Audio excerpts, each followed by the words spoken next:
নমস্কাৰ বন্ধুসকল, পুনৰবাৰ মোৰ Mongkush Barua art and culture and society YouTube চেনেললৈ সকলোকে স্বাগতম জনাইছোঁ। মই আজি আপোনালোকৰ আগত দেখাবলৈ বিচাৰিছোঁ তেজপুৰৰ কিছুমান সৌন্দৰ্যৰে ভৰা ঠাই।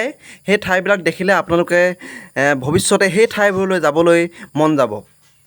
যে মই প্ৰথমতে এয়া দেখাইছোঁ যে নামেৰি ৰাষ্ট্ৰীয় উদ্যানলৈ গৈ থকাৰ মুহূৰ্তত গাড়ীৰ পৰা মই কিছুমান ভিডিঅ' ক্লিক কৰিছিলোঁ। সেই ঠাইবিলাকৰ ৰাস্তাৰ কাষৰ কিছুমান প্ৰাকৃতিক দৃশ্য আপোনালোকে দেখিছে। ইমানেই সুন্দৰ প্ৰাকৃতিক দৃশ্য। একটা ভালুকপুঙলৈ গৈ থকা ৰাস্তা এইটো। এই ভালুকপুঙলৈ গৈ থকা ৰাস্তাৰ কাষে কাষে ইমান সুন্দৰ ৰাস্তা, নামেৰি ৰাষ্ট্ৰীয় উদ্যানৰ একাংশ। আৰু এই ৰাষ্ট্ৰীয় উদ্যানলৈ বৰ্তমান যাবই নোৱাৰি, কিন্তু তাৰ এটা অংশ দেখুৱাবলৈ পাৰিছোঁ, কিয়নো এই ঠাইখন বৰ্তমান বাৰিষা অৰ্থাৎ বানপানীৰ বাবে বৰ্তমান বন্ধ কৰি ৰখা হৈছে। যিডোখৰ ঠাইত মেইনলি জীৱ জন্তু দেখা যায়, সেই ঠাইডোখৰ বৰ্তমান বন্ধ কৰি ৰখা হৈছে। আপোনালোকে ভৱিষ্যতে তেজপুৰৰ নামেৰি ৰাষ্ট্ৰীয় উদ্যানলৈ যাব, নামেৰি ৰাষ্ট্ৰীয় উদ্যান চাব, কিয়নো 1998 চনতে ভাৰত চৰকাৰে এই ৰাষ্ট্ৰীয় উদ্যানখনক ৰাষ্ট্ৰীয় উদ্যান হিচাপে ঘোষণা কৰিছিল। আৰু তেতিয়াৰ দিনৰ পৰা নামেৰি ৰাষ্ট্ৰীয় উদ্যানৰ এক ঐতিহ্য, নামেৰি ৰাষ্ট্ৰীয় উদ্যানৰ এক বৈশিষ্ট্য, নামেৰি ৰাষ্ট্ৰীয় উদ্যানৰ এক তাৎপৰ্য, নামেৰি ৰাষ্ট্ৰীয় উদ্যানৰ এক সুনাম আছে, যাৰ বাবে বিদেশী পৰ্যটকসকলেও এই ৰাষ্ট্ৰীয় উদ্যানখনলৈ আহি এই ৰাষ্ট্ৰীয় উদ্যানখনৰ সৌন্দৰ্য তেওঁলোকে উপভোগ কৰে। এই সৌন্দৰ্য বতৰা তেওঁলোকে বিদেশলৈ লৈ যায়, তাকে চাবলৈ সকলো আহে।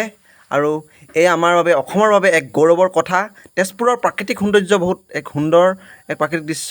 এয়া দেখিছে আপোনালোকে, সুন্দৰ সুন্দৰ ধাননি পথাৰ, সেউজীয়া ধাননি পথাৰ, পকা ধানৰ নহ'লেও সেউজীয়া ধানৰ মাজে মাজে পকা সৰু সৰু আলি।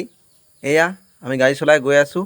এয়া আমাৰ ভতিজা আৰু মোৰ মিছেছ। আৰু এয়া আপোনালোকে দেখিছে যে পাহাৰৰ কাষৰ এক সুন্দৰ ধুনীয়া দৃশ্য। এই দৃশ্যটো মই দূৰৰ পৰা ক্লিক কৰিছিলোঁ। আপোনালোকে দেখিছে, সঁচাকৈ এই পাহাৰখন বৰ ধুনীয়া। এই পাহাৰখনলৈ এবাৰ আহিব। এইটো এক জিয়াভৰলীৰ পিকনিক প্লেচ। জিয়াভৰলী নৈ, তেজপুৰৰ এখন নদী, জিয়াভৰলী নৈৰ এক পিকনিক প্লেচ, বনভোজৰ ঠাই।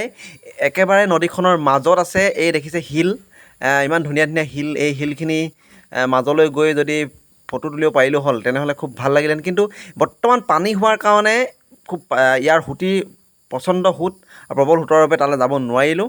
এয়া ইমান এক সৌন্দৰ্যময় ঠাই, জিয়াভৰলী নৈৰ এক দৃশ্য। জিয়াভৰলী নৈ ইমান এক ধুনীয়া দৃশ্য, ইমান আমাৰ বুঢ়ীদিহিঙৰ দৰে ইমান বহল নহয়, কিন্তু ঠেক যদিও অত্যন্ত দ আৰু খুব খৰস্ৰোতা এখন নদী। এই নৈৰ প্ৰাকৃতিক দৃশ্যও বহুত ধুনীয়া। আমি যেতিয়া গৈছিলোঁ ইয়াত বিভিন্ন ডিফেন্সৰ, ইয়াত দেখিছে ডিফেন্সৰ কিছুমান মানুহে ইয়াক পিকনিক কৰিছিলেহি। তেওঁলোকে তাত পিকনিকৰ মাজে তেওঁলোকে নিজৰ মনৰ ভাৱ প্ৰকাশ কৰিছিল, ফূৰ্তি কৰিছিল। এইখন হ'ল তেজপুৰৰ লখৰাস্থিত মোৰ জেঠেৰী, মোৰ মিছেছৰ ককাই, দাদাৰ বৌৰ এখন দোকান, এখন বুক ষ্টল। এই বুক ষ্টলখনত তেওঁ যেতিয়া মই গৈছিলোঁ তাৰ এটা ক্লিপ ৰাখিছিলোঁ। সেই ক্লিপ ৰাখোঁতে ইয়াৰ কিছুমান চাৰিকাষৰ দৃশ্য দেখুৱাইছিলোঁ। এইটো ভতিজা বাবু। আৰু এয়া দেখিছে গধূলি সময়ৰ লখৰাৰ যিটো এটা বজাৰৰ এটা সৌন্দৰ্য আমি দেখিছোঁ, যে ইমান ধুনীয়া এক বজাৰ। ইয়াৰ ঘৰবিলাক ইমান ধুনীয়াকৈ বনাই থৈছে। আৰু ইয়াৰ এখন আমি দেখিছোঁ যে অতি চফা, যে তেজপুৰৰ প্ৰায়বিলাক ঠাই চফা বুলি, চাফ চিকুণ বুলি মোৰ আগতে শুনিছিলোঁ, এতিয়া বৰ্তমান দেখি বিশ্বাস হৈছে। আৰু এয়া এখন দোকানখন, এখন ধুনীয়া দোকান। আৰু একেবাৰে লখৰা টাউনৰ মাজতে এই দোকানখন আছে, সাগৰিকা বুক ষ্টল। আৰু দেখিব, আৰু লাহে লাহে আমি ইয়াত দেখিছোঁ এটি শিৱ মন্দিৰ। যিমান পাৰোঁ দূৰৰ পৰা ক্লিক কৰিছিলোঁ, ভিডিঅ'টো ক্লিক কৰিছিলোঁ, কিন্তু হেৰি কৰিব নোৱাৰিলোঁ, ভালদৰে উঠাব নোৱাৰিলোঁ। আৰু ইয়াত দেখিছে, দূৰৰ পৰা দেখিলোঁ এই মন্দিৰটো এক বহুত ধুনীয়া এটা বিশাল সৌন্দৰ্য আছে। আৰু এয়া হ'ল এটা লক্ষ্মী মন্দিৰ, লখৰাত থকা লক্ষ্মী মন্দিৰ। এই লখৰা লক্ষ্মী মন্দিৰটো দেখিছে বহুত ধুনীয়া। ৰাতি যেতিয়া আহোঁ এই মন্দিৰটোৰ সৌন্দৰ্য আমাক মন পুলকিত কৰে। ইয়াত দেখিছে দূৰৰ পৰা কিমান এক সুন্দৰ ধুনীয়া মন্দিৰ। আমি ভৱিষ্যতৰ দিনত যদি কেতিয়াবা তেজপুৰলৈ যাওঁ, তেতিয়া আমি সকলো চাব পাৰিম।